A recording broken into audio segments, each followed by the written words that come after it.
Assalamualaikum warahmatullahi wabarakatuh. Saya Velia Septi Anggini dari kelas 17B. Di sini saya akan menjelaskan pembelajaran singkat lewat video ini mengenai struktur dan fungsi dinding sel. Nah, sebelum masuk ke struktur dan fungsinya, kita harus tahu apa itu dinding sel. Nah, dinding sel yaitu struktur di luar membran plasma yang membatasi ruang bagi sel untuk membesar.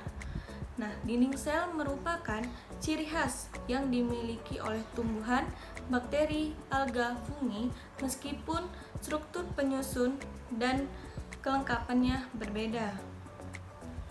Umumnya, dinding sel tumbuhan nampak lebih tebal dan kuat karena fungsi utamanya sebagai pelindung sel dan rangka sel. Dengan demikian, dinding sel tetap memiliki sifat permeabilitas yang tinggi sehingga bahan yang diperlukan oleh sel atau yang dikeluarkan oleh sel tetap dapat melewatinya. Nah, pada sel tumbuhan yang masih muda, dinding sel hanya memiliki selapis yang dinamakan dengan lapisan primer. Jika makin dewasa, maka akan terbentuk lapisan di luarnya yang dinamakan sebagai lapisan sekunder. Pada sel hewan, sebenarnya terdapat suatu struktur yang kemudian dianggap sebagai dinding sel semu atau dikenal dengan selubung sel karena sangat tipis. Pada sel hewan, selubung sel ini tersusun atas molekul-molekul karbohidrat yang sangat kompleks. Nah, masuk ke komposisi kimia dinding sel pada tumbuhan tingkat tinggi. Yang pertama ada selulosa, polimer lurus yang terdiri dari unit-unit D-glukosa yang berikatan dengan ikatan glikosida B14-D-glukan. Nah, kedua, ada heteropolimer yang terdiri atas bermacam-macam polisakarida dan merupakan rantai bercabang. Ketiga, ada pektin, dicirikan dengan adanya gugus asam yang berasal dari residu asam glukuronat dan galakturonat. Yang keempat, ada protein struktural dan plastik. Lalu mikrofibril. Dinding primer tersusun atas selulosa, yaitu suatu polimer B-glukosa dengan ikatan B14.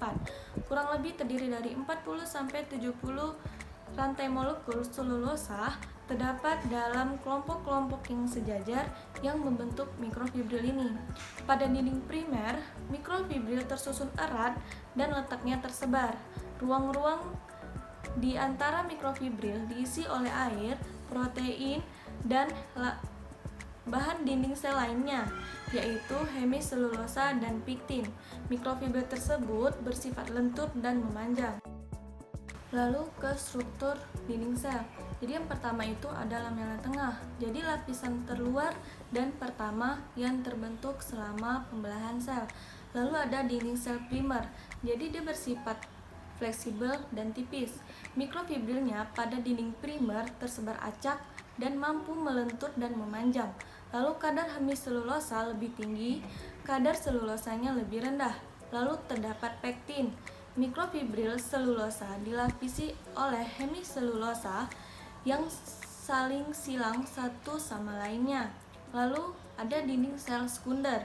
Dia bersifat tebal, lalu terbentuk di dalam dinding sel primer dan sangat kaku. Lalu mikrofibrilnya tersusun sejajar, kaku, dan tidak dapat memanjang. Kadar hemiselulosanya rendah, kadar selulosanya tinggi. Nah, terdapat pektin dan dinding sel sekunder terdapat setelah sel mencapai ukuran yang maksimum. Lalu ke fungsi dinding sel. Jadi yang pertama itu ada menyokong struktur dan bentuk sel, lalu komunikasi antar sel, lalu perlindungan terhadap infeksi dan stres mekanik, lalu pemisah bagian dalam sel dari lingkungan luar, lalu membantu difusi gas masuk keluar dari sel. Lalu pembentukan dinding sel.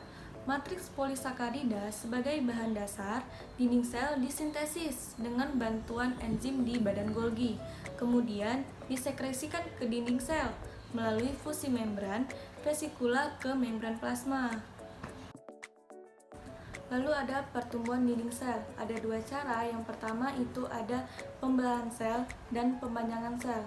Pada pembelahan sel berlangsung pada jaringan sistematis. Sel anak yang dihasilkan mempunyai ukuran yang lebih kecil. Setelah sel anak terbentuk, maka akan mengalami pemanjangan sel.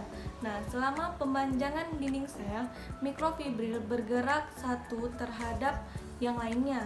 Dalam hal ini, terdapat enzim yang memutuskan ikatan antara dua polisakarida dinding sel dan tetap melekat pada salah satu titik pemotongan. Kemudian, polisakarida dapat bergeser dengan bebas dan bergerak hingga enzim membentuk ikatan yang baru. Lalu, ada teori orientasi aktif di mana terbentuknya lapisan mikrofibril yang sejajar pada dinding sel. Tumbuhan yang tidak tumbuh lagi berlangsung secara siklosis atau mengalirnya bahan-bahan sitoplasma di dalam sel tumbuhan pada bagian di dalam sel. Nah, sekian penjelasan materi ini. Saya akhiri dengan wabillahi taufiq walhidayah. Wassalamualaikum warahmatullahi wabarakatuh.